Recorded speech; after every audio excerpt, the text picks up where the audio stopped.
আলাইহিস সালাম একটা স্বপ্ন দেখেছে। স্বপ্ন দেখার পরে লম্বা আলোচনা, সেই দিকে যাওয়ার সময় আমার হাতে নাই। স্বপ্ন দেখার পরে ইউসুফ আলাইহিস সালাম আব্বাকে গিয়ে বলছে, আব্বা আমি একটা স্বপ্ন দেখেছি। স্বপ্ন যখন বাপের কাছে বলল, বাপ তো একজন আল্লাহর নবী, স্বপ্ন শোনার সাথে সাথে ব্যাখ্যা বুঝে ফেলছে। এই ব্যাখ্যা যদি তার সৎ ভাইয়েরা শুনতে পায় ঝামেলা করবে।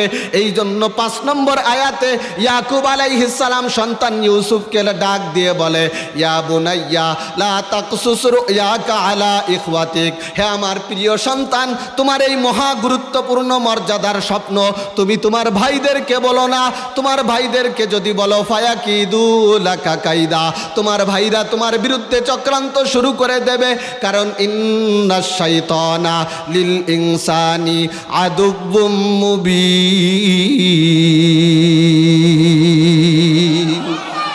আমার মূল জায়গায় চলে এসেছি। পুলকিত হওয়ার কিছু নাই। ইউসুফ আলাইহিস সালামের গল্প বলার জন্য আয়াত পড়ি নাই। ইউসুফ আলাইহিস সালামের গল্প বলতে গেলে কয়েক ঘন্টার দরকার, সময় হবে না। আমার বাজানরা খেয়াল করেন, হযরত ইয়াকুব আলাইহিস সালাম ইউসুফ আলাইহিস সালামকে ডেকে বলে, ও বৎস, স্বপ্ন তোমার ভাইদেরকে বলো না। কারণ তোমার ভাইরা যদি তোমার স্বপ্ন শুনতে পায় তোমার বিরুদ্ধে চক্রান্ত করবে। আর এই চক্রান্তের আগুনে ঘি ঢালবে কে জানো? মিস্টার ইবলিস, শয়তান। কেন জানো? ইন্নাশ শাইতানা লিল ইনসানি আদুব্বুম মুবিন। কারণ মিস্টার ইবলিস হলো মানুষের সবচাইতে বড় শত্রু। মূল জায়গায় ঢুকে গেছি। এই বিরক্ত হচ্ছেন আপনারা? মেলা খারাপ লাগতেছে?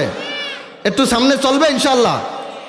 লক্ষ্য করেন, তাহলে এই আয়াতের অর্থ যদি বুঝে থাকেন, বলেন তো মানুষের সবচাইতে বড় শত্রু কে? আমি বলছি না, আল্লাহর কোরআন বলছে। সূরা ইউসুফ আয়াত নম্বর 5। এবার আসেন, সময় স্বল্প, খুব সংক্ষেপে কথা সামনে আগাবে। শয়তান কি করে আপনার শত্রু? কেমনে শয়তান আপনার সবচাইতে বড় শত্রু? এবার কোরআনের আর একটা সূরার কাছে যান। সূরার নাম সূরা আরাফ। আয়াত হলো 10 থেকে শুরু করে 20 পর্যন্ত, লম্বা একটা আলোচনার ফিরিস্তি। আমার আল্লাহ সূরা আরাফের ভিতরে মিস্টার ইবলিসের শত্রুতা সম্পর্কে দিয়েছেন। সেই 10টা আয়াত পড়ে যদি শুধু অর্থ বলতে যাই 1 ঘন্টা সময় লাগবে। আমার হাতে অত সময় নাই, এজন্য মূল বক্তব্যে চলে আসি। দেখেন শয়তান আপনার কেমন শত্রুতা করে। আল্লাহর কোরআনের সূরা আরাফের 16 এবং 17 নম্বর আয়াতে মিস্টার ইবলিস আল্লাহকে লক্ষ্য করে বলতেছে, ও রব্বুল আলামিন, তুমি মাটির তৈরি মানুষ আদমকে আমাকে সেজদা করার জন্য অর্ডার করেছো। This is my order, so follow. Allah তুমি বলেছো এটা আমার নির্দেশ, ইবলিস তোমাকে মানতেই হবে। আমি ইবলিস তোমার অর্ডার মানি নাই, আদমকে সেজদা করি নাই। সেজদা না করার কারণে আমি ছিলাম তোমার কাছে ফেরেশতাদের শিক্ষক। আমি সেই ফেরেশতাদের শিক্ষক পদ থেকে বরখাস্ত হইয়া, জান্নাত থেকে বিতাড়িত হইয়া, তোমার দরবার থেকে বিতাড়িত হয়ে দুনিয়ায় চলে এসেছি। ও আল্লাহ, তুমি যখন এই মানুষ জাতিকে সিজদা না করার কারণে আমাকে তোমার দরবার থেকে তাড়ায় দিলা, আমার চ্যালেঞ্জ হলো একটা মানুষরেও আমি শান্তিতে থাকতে দেব না। শত্রুতা কি গোপন না স্পষ্ট? কি বলে শয়তান? তাই ভাবিমা আগুয়াইতানি লাআকুদান্না লাহুম সিরাতাকাল মুস্তাকিম সুম্মা লাআতিয়ান্নাহুম মিন বাইনি আইদিহিম ওয়া মিন খালফিহিম ওয়া আন আইমানিহিম ওয়া আন শামাইলিহিম ওয়া লা তাজিদু আকতারাহুম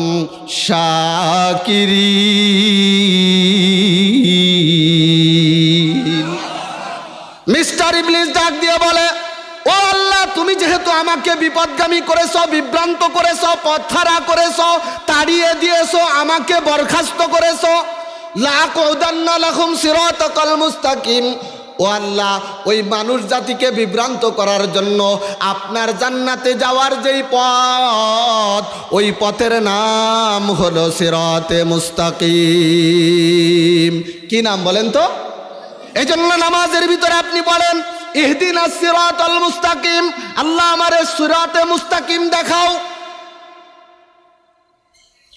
জান্নাতে যাওয়ার পথ হলো সিরাতে মুস্তাকিম।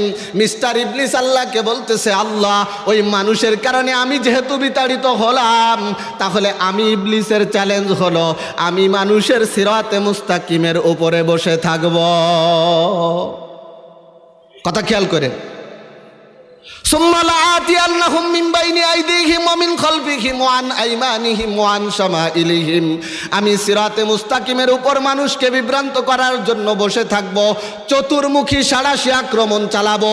আমি মানুষের সামনে দিয়ে তাকে ধরবার চেষ্টা করব, আমি পিছন দিক থেকে ধরব, আমি ডান দিক থেকে ধরব, আমি বাম দিক থেকে ধরব, চতুর্দিক থেকে সাঁড়াশি আক্রমণ করে একটা মানুষকেও আমি তোমার জান্নাতে যেতে দেব না। চিৎকার মেরে কন্যা নাউজুবিল্লাহ। মিস্টার ইবলিস আল্লাহকে বলে, আমি সামনে দিয়ে আসব, পিছন দিয়ে আসব, ডান দিক থেকে আসব, বাম দিক থেকে আসব। বলেন তো দিক আরো আছে না নাই? মুসলমান ভাইরা রে আমার, বন্ধুরা রে আমার, বাবাজিরা আমার, তাফসিরে রুহুল মাআনির ভিতরে লিখছে, ইবলিস যখন আল্লাহকে বলছে আমি চতুর্দিক থেকে সাঁড়াশি আক্রমণ করে মানুষকে সিরাতে মুস্তাকিমের উপর থেকে সরায়া আল্লাহর জাহান্নাম পর্যন্ত নিয়ে যাব, একটা মানুষকেও আমি জান্নাতে যেতে দেব না। ইবলিস যখন এই চ্যালেঞ্জ করছে, আমার আল্লাহ ডাক দিয়ে বলে, চোর চুরি করে কিন্তু আলামত রেখে যায় কি যায় না? নিজের অজান্তে আলামত রেখে যায় কি না? কথা কর না, তা দিয়ে ধরা খায় কি না? হ্যাঁ, এটা চোরের দুর্বলতা। আপনারা বলেন তো, ইবলিস কি আমাদের ইমানের চোর না ডাকাত? কচ্ছে চোর মানে ইবলিসের সাথে মানে সুসম্পর্ক আছে। ইবলিস হলো ইমানের ঘরের ডাকাত। ও আল্লাহর বিরুদ্ধে চ্যালেঞ্জ দিয়ে ইমানদারদেরকে জাহান্নামে নেওয়ার ঘোষণা দিয়ে আসছে, কিন্তু ডাকাতি করতে যায় নিজের দুর্বলতা রেখে আসছে। দিক হলো 6টা, 4টার কথা বলছে, 2টা বাকি। একটা হলো উপরের দিক আর একটা হলো নিচের দিক। তাফসিরে রুহুল মাআনির ভিতরে আসছে, আমার আল্লাহ তখন ইবলিসকে ডেকে বলেছে, মিস্টার ইবলিস, চতুর্দিক থেকে সাঁড়াশি আক্রমণ করে তুই আমার বান্দাকে সিরাতে মুস্তাকিম থেকে সরাইয়া জাহান্নামে নেওয়ার মিশন চালাবি। মনে রাখবি, দিক আরো 2টা বাকি, তুই বলতে পারো নাই। তুই চতুর্দিক থেকে সাঁড়াশি আক্রমণ চালাবি, আর আমি আমার বান্দার জন্য উপর দিক থেকে এবং নিচের দিক থেকে আমার রহমত নিয়ে হাজির হয়ে যাব। আমার বিশেষ বান্দাদের তুই কিছুই করতে পারবি না।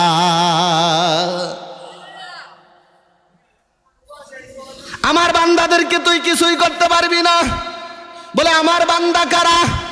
বলে আমার বান্দা হলো তারা, ফজরের সময় ইসামতি মাদ্রাসাত মাইক থেকে মুয়াজ্জিন যখন আজান দেয়, হাইয়া আলাস সালাহ, হাইয়া আলাল ফালাহ, আসসালাতু খায়রুম মিনান নাওম, আসসালাতু খায়রুম মিনান নাওম। মুয়াজ্জিন যখন আজানটা দেয়, ওই আজান শুনে অগ্রহায়ণ পৌষ মাসের এই কনকনে শীতের রাত্রিতে আরামের বিছানায় বিবির পাশে আরামে আর ঘুমায়া না থাইকা বিবিকে ডাক দিয়ে উঠায়, বিবি আমার মালিকের ডাক এসে গেছে, আর ঘুমায় থাকা যাবে না, তুমি উঠে ওযু করে যায় নামাজ বিছায়া নামাজে বসে যাও। আমি মসজিদের দিকে যেই ঘরে মহিলা নামাজের জন্য যায় নামাজ বিছিয়ে দাঁড়িয়ে গেল, যেই ঘরের পুরুষ মুয়াজ্জিনের ডাক শুনে মসজিদমুখী হয়ে গেল, আমার আল্লাহ বলেন, ওরা আমার বান্দা। ইবলিস যত ক্ষমতাধর হোক, আমার ওই বান্দাদের একটা পশমের ক্ষতিও ইবলিস করতে পারবে না, পারবে না, পারবে না। চিৎকার মেরে কন্যা সুবহানাল্লাহ। বাজান রে, আমার কথা আমার এই পর্যন্ত শেষ না। আমি ডাইনে বামে যাচ্ছি না, আমার সময়ের জ্ঞান যথেষ্ট আছে, নির্দিষ্ট সময়ের মধ্যে আমাকে শেষ করতে হবে। খেয়াল করেন, মিস্টার ইবলিস আল্লাহকে চ্যালেঞ্জ দিয়ে আসলো, ফাঁকা আছে না নাই? আছে না? ওই ফাঁকা দিয়ে ইবলিসের চ্যালেঞ্জে ধরা না খাইয়ে, ইবলিসের হাত ছাড়া হয়ে আল্লাহর রহমতকে নিজের পক্ষে নিয়ে সিরাতে মুস্তাকিমের উপর টিকে থেকে দুনিয়ার থেকে আল্লাহর জান্নাতের আশ্বাস পেয়ে কারা কারা শেষ নিঃশ্বাস ত্যাগ করতে চাই, দুহাত তুলে আল্লাহকে দেখাই। হাত নামান। চাই তো? ইবলিসের শত্রুতার পয়েন্টটা দেখেন। এবার আসেন আর আয়াতের কাছে। সূরা ইব্রাহিম আয়াত নম্বর 22। সূরা ইব্রাহিম আয়াত নম্বর 22। মিস্টার ইবলিস আপনার সাথে দুনিয়াতে শত্রুতা করে আপনাকে সিরাতে মুস্তাকিম থেকে সরায়া আপনাকে জাহান্নামের পথে নিবে, আপনাকে জান্নাতের পথে চলতে দিবে না, আপনাকে দাড়ি রাখতে দিবে না, আপনাকে সুদ খাইতে সুদ খাওয়ার থেকে বিরত থাকতে দেবে না, আপনাকে ঘুষ খাওয়ার থেকে বিরত থাকতে দেবে না, মিথ্যার থেকে বাঁচতে দেবে না, বেপরদার থেকে বাঁচতে দেবে না, আর জমির আইল ঠেলার থেকে বাঁচতে দেবে না। দুনিয়ার যত অপরাধ আছে কোনো অপরাধ থেকে আপনাকে বাঁচতে দেবে না। দুনিয়ায় আল্লাহর যত নেক আমল আছে কোনো নেক আমল আপনাকে করতে দেবে না। ইবলিস তার প্ররোচনায় কইরা আপনারে যখন জাহান্নাম জান্নাত থেকে সরায়া জাহান্নামের আসামি বানায় ফেলছে, আপনিও হাসরের ময়দানে হাজির, মিস্টার ইবলিসও হাসরের ময়দানে হাজির। আল্লাহ না করুক পাপের পথে চলার কারণে, আল্লাহ না করুক নেকির পথে, আল্লাহ করুক নেকির পথ না ধরার কারণে আপনি যখন জাহান্নামের আসামি হয়ে গেলেন, আপনি যখন জান্নাতের উপযুক্ততা আর আপনার ভিতরে থাকলো না, আপনি দুনিয়ার থেকে মরলেন, হাসরের ময়দানে উঠলেন, আল্লাহর আদালতে বিচার হলো। বিচার হওয়ার পরে ফারিকুন ফিল জান্নাতি ওয়া ফারিকুন ফিস সাইর, একদল জান্নাতে চলে গেল, একদল জাহান্নামে চলে গেল। আল্লাহর ফয়সালা অনুযায়ী ধোঁকাদাতা মিস্টার ইবলিস সেও জাহান্নামে, যাদেরকে ধোঁকা দিয়েছে তারাও জাহান্নামে। এখন জাহান্নামীরা যখন জাহান্নামের ভিতরে একত্রিত হয়েছে, সবাই তাকায় দেখে আমাদের ভিতরে মিস্টার ইবলিস হাজির, মিস্টার ইবলিস হাজির। এখন জাহান্নামীরা মিস্টার ইবলিসকে ধরছে ঘিরে, তোর কারণে জমির আইল ঠেলেছিলাম, আজকে নামাজ পড়ে যাইতে চাচ্ছিলাম জান্নাতে, আইল ঠেলার অপরাধে আটকে গেছি, জান্নাতে যেতে পারতেছি না। ও অপরাধ তো আমাদের ইসামতিতে নাই। নামাজ পড়তে পড়তে কপালে দাগ হয়ে গেছে, নামাজ আমাকে জান্নাতে নিয়ে যাচ্ছিল, কিন্তু সমিতির কিস্তির কারণে আটকে গেছি। এই কিস্তি তো তুই তুলাইছিলি। আল্লাহর কোরআন মানতে মানতে জান্নাতে পৌঁছে যাচ্ছিলাম, বিবিকে পর্দায় না রাখার কারণে আটকে গেছি। আমি তো পর্দায় রাখতে চেয়েছিলাম, তোর কারণে পারি নাই। কারণ এলাকার লোকেরা তোর মুখের কথাটা আমার সামনে প্রচার করেছে। আমার বাড়িতে আমার ভাইয়ের বিবাহ হচ্ছে, ভাইয়ের বিবাহে গীত গাওয়ার জন্য নারীরা এক জায়গায় গীত গাচ্ছে আর নাচানাচি করতেছে। আমি আমার স্ত্রীকে নারীদের ওই অশ্লীলতার ভিতরে যেতে দেই নাই, গান গাইতে দেই নাই, নাচতে দেই নাই। এমন সময় নারী পুরুষের একদল সমবেত হয়ে আমার কাছে এসে বলতেছে, দেবরের বিয়েতে ভাবি একটু ধুমধাড়ে কানা করলি হয় না? অত আপনাকে এলাকায় নাই আছে, মানে আপনাদের এই অশ্লীলতার কারণে বহু মানুষ রাতের বেলা বিছানায় শুয়ে ছটফট করে, ধুম ধাক্কার আওয়াজে মানুষ আরামের বিছানায় ঠিক মতো একটু ঘুমাবে, ঘুমাইতেও পারে না। ওরে আল্লাহ রে আল্লাহ, ওই মহিলারে স্বামী তো নাচতে যাইতে দেবে না। স্বামী এখন এক ঘৈর, আর নাফরমানির পক্ষে সবাই এখন একজোট, সবাই ওরে নিয়ে নাচাবে। এখন সবার কাছে পরাস্ত হয়ে মিস্টার ইবলিসকে খুশি করে, আল্লাহকে না খুশি করে স্ত্রীরে নাচতে পাঠায় দেয়, আছে না নাই? আমি তো নামাজ দিয়ে জান্নাতে যাচ্ছিলাম, স্ত্রীকে ভাইয়ের বিয়েতে নাচাবার অপরাধে আটকে গেছি, তুই নাচাইছিলি। বহু টিকিট, বহু দরখাস্ত, বহু স্লিপ আমার কাছে জমা দিয়েছেন, এই বিষয়ে কথা বলো, এই বিষয়ে কথা বলো। 10টা স্লিপ জমা পড়েছে, কোনটার ব্যাপারে কথা বলবো বাজান? আমি আমার বিষয়ের বাইরে আজকে যেতে পারবো না, দুঃখিত, মাফ করবেন। জাহান্নামীরা জাহান্নামে সবাই ইবলিসকে দোষে, মিস্টার ইবলিস এবার কি বলবে? আমার আল্লাহ এখনই সেটা জানে না। কথা কোন জানে না? ইবলিস যখন সবার পক্ষ থেকে অভিযোগ ইবলিসের দিকে, ইবলিস এখন আটকা খাবে অবস্থা, ইবলিস এখন ধরা পড়বে অবস্থা। এমন সময় মিস্টার ইবলিস যা বলবে তো কিয়ামতের ময়দানে জান্নাত জাহান্নামের ফয়সালার পরে, কিন্তু সেই পরের খবরটা আমার আল্লাহ আগে জানে না। কথা কোন জানে না? আমার আল্লাহ জানে। এই জন্য আল্লাহ রাব্বুল আলামিন আপনাকে আমাকে, এই মোল্লা সাহেব, এই শিকদার সাহেব, এই শেখ সাহেব, এই খন্দকার সাহেব, এই অন্ধকার সাহেব, যত বংশের বাহাদুরি যা আছে আর না আছে, আজ থেকে হাজারো লাখো কোটি বছর পরে কিয়ামত হবে। কিয়ামতের পরে জান্নাত জাহান্নাম কত হাজার লাখো বছর পরে, সেই জান্নাত জাহান্নামের ফয়সালার পরে মানুষ যখন জান্নাত জাহান্নামে পৌঁছে যাবে, সেই সময়ের ঘটনা আমার আল্লাহ আপনাকে আমাকে সতর্ক করার জন্য ভবিষ্যৎবাণী করে আল্লাহ কোরআনে বলে দিয়েছে। আমার আল্লাহ যা বলছে তাই হবে না, পরিবর্তন হবে। জোরে কোন? আমি সূরার নাম বলছি সূরা ইব্রাহিম, আয়াত নম্বর বলছি 22 নম্বর আয়াত। মিস্টার ইবলিস সবার অভিযোগ শোনার পরে এবার কি বলবে দেখেন।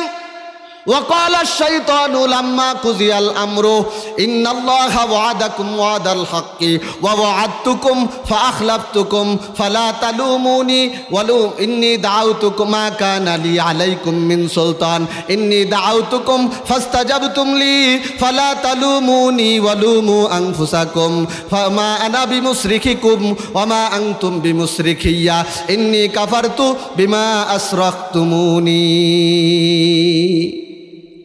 কি বলে ইবলিস, খেয়াল করেন।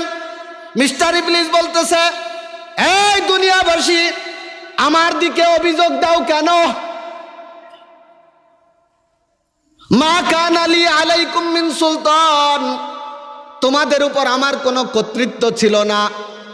ইল্লা আন দাউতুকুম, এতটুকু খারাপ পথে তোমাদেরকে আমি ডেকেছি। আমি তো তোমারে ঘাড় ধইরা মসজিদে যাওয়ার সময় ঠেকায় দেই নাই। ইবলিস কি এর ঘাড় ধরে ঠেকায় দেয়? কথা কন না। আপনি মসজিদে গেলে ইবলিস বলতেছে ইবলিস, আল্লাহ বলে দিচ্ছে কোরআনে, এরপরেও আপনি শত্রু চেনলেন না। খেয়াল করেন, মিস্টার ইবলিস বলতেছে, এই দুনিয়াবাসী আমারে অভিযোগ দাও কেন? আমি কি তোমাদের ঘাড় ধরে জোর করে মসজিদ থেকে ঠেকাইছি নাকি? হ্যাঁ, এতটুকু, আমি তোমাদেরকে খারাপ পথে ডেকেছিলাম। আমি ডাকছি, আমি অপরাধী, আমার ডাকে সাড়া দিও তুমিও সমান অপরাধী। ইন্নী দাউতুকুম, আমি তোমাকে ডেকেছি, ফাস্তাজাবতুম লি, তুমি আমার ডাকে সাড়া দিয়েছো। ফালা তালুমুনি, আজকে আমাকে অভিযুক্ত করে লাভ নাই। ওয়ালুমু আনফুসাকুম, আমার ডাকে কেন সাড়া দিলা, এই জন্য নিজেকে নিজে তিরস্কার করো। বোঝেন কিছু? আমারে অভিযুক্ত করে লাভ নাই। ইসামতি মাদ্রাসার মাহফিলে ঢাকার থেকে মুফতি আব্দুর রব ফরিদির মতো বড় আলেমকে বক্তা হিসেবে এনে কোরআন সুন্নাহর আলোচনা শোনায়া তোমাদেরকে নামাজের দিকে ডাকা হয়েছিল, ওটা আল্লাহর ডাক। তোমাদেরকে সুদ না খাওয়ার জন্য বলা হয়েছিল, ওটা আল্লাহর ডাক। তোমাদেরকে মিথ্যা না বলার জন্য ডাকা হয়েছিল, ওটা আল্লাহর ডাক। এক কথায় গুনাহ ছাড়ার জন্য বলা হয়েছিল, আর নেকির কাজ করার জন্য বলা হয়েছিল, ওটা ছিল আল্লাহর ডাক। আজকে যদি আল্লাহর ডাক শুনতা, তাইলে তোমরা আজকে জান্নাতে যেতে পারতা। যারা শুনছে ওই যে উপর দিকে তাকায় দেখো, তারা জান্নাতে। তোমরা আল্লাহর ডাক না শুই না, আমি ইবলিসের ডাক শুনছো। আমার ডাক শুই না, আমিও জাহান্নামে, তুমিও জাহান্নামে। তোমার অপরাধ, আমার অপরাধ, আমি তোমাকে ডাকছি। তোমার অপরাধ, তুমি আমার ডাকে সাড়া দিয়েছো। মা আনা বিমুসরিখিকুম ওমা আনতুম বিমুসরিখিয়া। আসো জাহান্নামের ভিতরে একটা চুক্তি হয়ে যাক, তুমিও অপরাধী, আমিও অপরাধী। সরে সরে খালাতো ভাই, আজকে তুমিও আল্লাহর জাহান্নামে থাকো, আমিও থাকি। আমাকে তুমিও ভৎসনা করে না, তোমাকেও আমি ভৎসনা করব না। চলো দুই ভাই একসাথে জাহান্নামের বাসিন্দা হয়ে যায়। ইন্নী কাফারতু বিমা আশরাকতুমুনি।